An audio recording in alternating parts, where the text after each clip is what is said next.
My name is Rebecca. I am the Wigspert of Atlanta. I've been doing this for, almost 7 years now. Would have never thought in a million years this is what I would be doing. But I work with women, mostly just medical hair loss. I was diagnosed in February of 2011, and when I found out I had to have chemo, of course, the first question was, am I going to lose my hair? I found out about Rebecca when my daughter was at the Aflac Cancer Center here in Atlanta. I mean, I'll never forget that. The day that Laura found out she's going to lose her hair was the worst.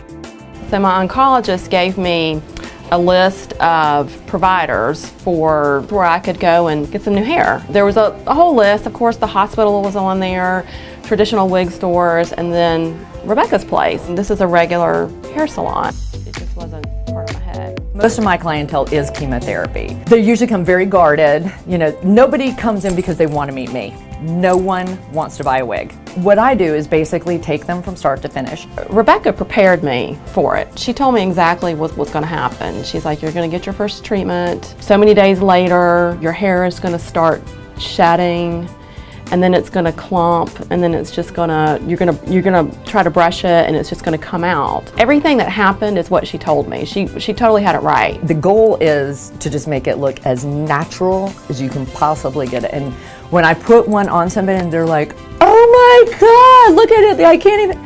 It is every single time. I feel like $1 million every single time, because I know in that split second, their fear just shut off. They can do it. I mean, I can see it in their eyes. When I can see that shift happen, I know I can do this. It is, I don't know, it's just a rush. Without Rebecca, without the piece, I would have been held hostage in my house. And so when I tell other people about that, I try to express that. You know, there's the medical side that you have to deal with, but here you've got Rebecca who's gonna bring some joy to this awful experience. So attitude and positiveness and being happy and having a smile on your face is a huge, huge part of that.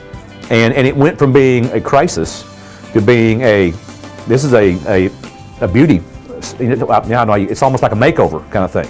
I can't imagine not doing it even when I don't want to do it. I feel like I'm supposed to do it.